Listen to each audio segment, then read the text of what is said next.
مشاهدينا الكرام في كل مكان، السلام عليكم ورحمة الله وبركاته. أهلا وسهلا بكم في قناة عزيز وفتش، الوجهة الأولى لعشاق الدوري السعودي ومحبين كرة القدم السعودية. حلقة اليوم هي البداية الفعلية لقناتنا، وما هي بس حلقة عادية. الحلقة بتكون عن افتتاحية فخمة ودسمة جدا للموسم القادم بين الأهلي والهلال في كأس السوبر السعودي. وطبعا زي ما قلنا بطولة كأس السوبر بتكون افتتاحية الموسم بمشاركة 4 أندية، وهم الأهلي والتعاون والنصر والهلال. وستقام البطولة في مدينة أبها، وتبدأ من تاريخ 13 أغسطس بين الأهلي والهلال، ويوم 14 أغسطس تقام مواجهة النصر أمام التعاون، والنهائي بيكون في يوم 17 أغسطس. في هذا الفيديو راح نتكلم عن أمور كثيرة تخص مباراة الأهلي والهلال، وعن استعدادات الفريقين والغيابات وأسلوب اللعبة المتوقع لكل فريق، وتحليلي المتواضع لهذه المباراة، وتوقع الشخصي للفريق المتأهل إلى المباراة النهائية.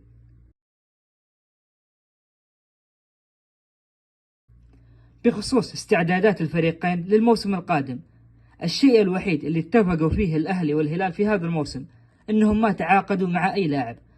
أما من ناحية المعسكرات، فالأهلي عمل معسكر في النمسا ولعب فيه 5 مباريات ودية، فاز في 4 مباريات وتعادل في مباراة واحدة، سجل فيها 11 هدف واستقبل 4 أهداف. أما معسكر الهلال فكان أيضا في النمسا ولعب فيه 6 مباريات ودية، فاز في 5 مباريات وخسر مباراة واحدة، سجل 13 هدف واستقبل 3 أهداف. فلان بيلعب وفلان بيغيب وفلان ما شارك في تمارين فريقه، هذا كله كلام موجود في السوشيال ميديا ولا ندري عن صحته. طبعا في غيابات مؤكدة للفريقين وفي غيابات محتملة حسب الأخبار المتداولة.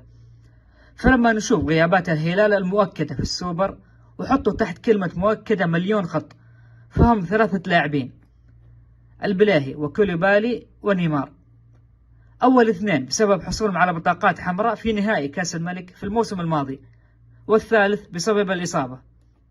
أما الغيابات المحتملة واللي عليها كلام كثير، على رأس القائمة مالكم. اللاعب سوى عملية قبل فترة وقرب يدخل التدريبات الجماعية، وفي أخبار تقول احتمال يكون جاهز قبل السوبر، وفي احتمال ثاني أن المدرب بيريحه لعدم الجاهزية الكاملة وعشان يستفيد منه في باقي بطولات الموسم. أما غيابات الأهلي، فالغياب الوحيد والأكيد اللي ما راح يشارك في السوبر هو المجهد. المجهد سوى عملية بعد نهاية الموسم الماضي ويحتاج لبعض الوقت عشان يرجع، حتى المعسكر ما طلع مع فريقه للنمسا. أما باقي الغيابات ما في غيابات أكيدة، لكن في كلام ظهر على بعض اللاعبين إنهم راح يغيبون، وعلى رأس هذه القائمة البريكان أعتقد شارك في أول 2 أو 3 مباريات ودية في المعسكر، وطلع مصاب في آخر مباراة شارك فيها، وما شارك في باقي المباريات بسبب هذه الإصابة، لكن بنسبة كبيرة راح يغيب عن السوبر حسب الأخبار المتداولة، والله أعلم. بعد ما تكلمنا عن أبرز غيابات الفريقين، نجي لأهم نقطة وهي التشكيلة المتوقعة لكل فريق، ونبدأ بتشكيلة الأهلي. في حراسة المرمى إدوارد مندي. أما في خط الدفاع الحريجي وإيبانيز وديميرال ومجرشي. طبعا خانة الظهير الأيسر في الأهلي عليها كلام كثير، في أخبار تقول أن العمار غير جاهز وما بيلعب، وفي أخبار تقول أن الحريجي احتمال يشارك في خانة الظهير الأيسر، وفي احتمال ثالث وهو ضعيف أن الأهلي ممكن يسجل اليوسكي بدل ماكسيمان. لكن حسب توقع الشخصي أعتقد أن مدرب الأهلي بيلعب الحريجي في اليسار حسب ما شفنا تشكيلة الأهلي في آخر مباراة ودية. وباختصار خانة الظهير الأيسر ما بتخرج من بين 2، وهم الحريجي أو سعد بالعبيد. أما في خط الوسط كيسيه وفيقا وزياد الجهني، وفي خط الهجوم سميحان النابت وفيرمينيو ورياض محرز. هذه أقرب تشكيلة للأهلي بيلعب فيها مباراة السوبر. ممكن يصير تغيير اسم لاعب أو لاعبين، الله أعلم، كل شيء وارد.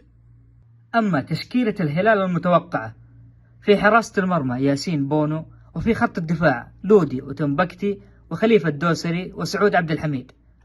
أما في خط الوسط كنو نيفيز وأمامهم سافيتش، وفي خط الهجوم سالم ومتروفيتش وميشيل. تقريبا هذه أقرب تشكيلة للهلال، ولو صار في تغيير ممكن يكون الجوير أو ناصر الدوسري بدل كنو، وإذا شارك مالكم ممكن يشارك مكان ميشيل أو كنو، والله أعلم.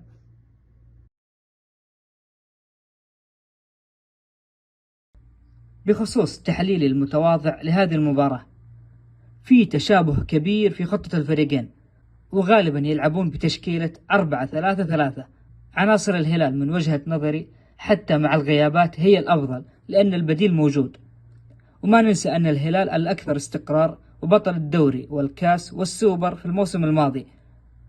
أما في الأهلي أنا أشوف أن الوضع فوضى مع كامل احترامي لهم، ومستغرب جدا جدا من استبعاد ماكسيمان وعدم التعاقد مع بديل.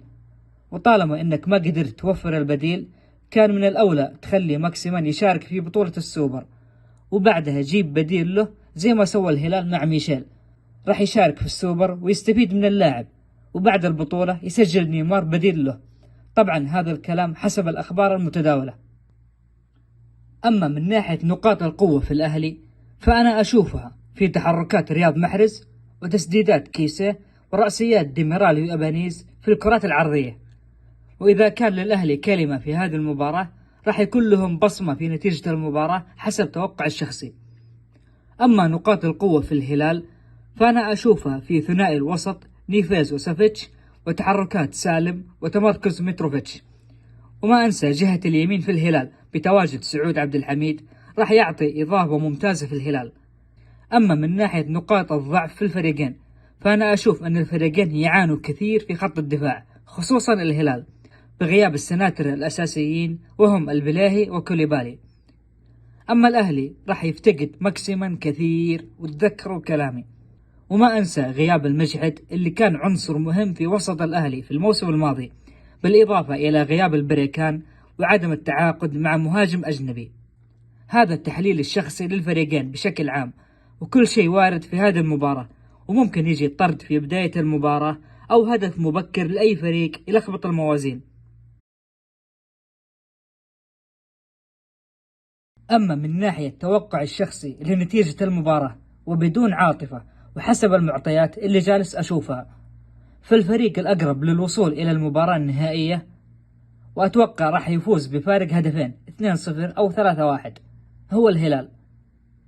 وزي ما قلنا كل شيء وارد في هذه المباراة، وكل فريق مرشح يفوز على الثاني. وما ننسى أنه آخر مباراة جمعت الفريقين في هذه البطولة فاز فيها الأهلي وحقق البطولة في عام 2016. في الأخير قبل لا نختم هذا الفيديو، أبغى كل شخص يكتب لي توقعه في الكومنتات لنتيجة هذه المباراة، ومين الفريق الأقرب للوصول إلى المباراة النهائية، مع ذكر السبب.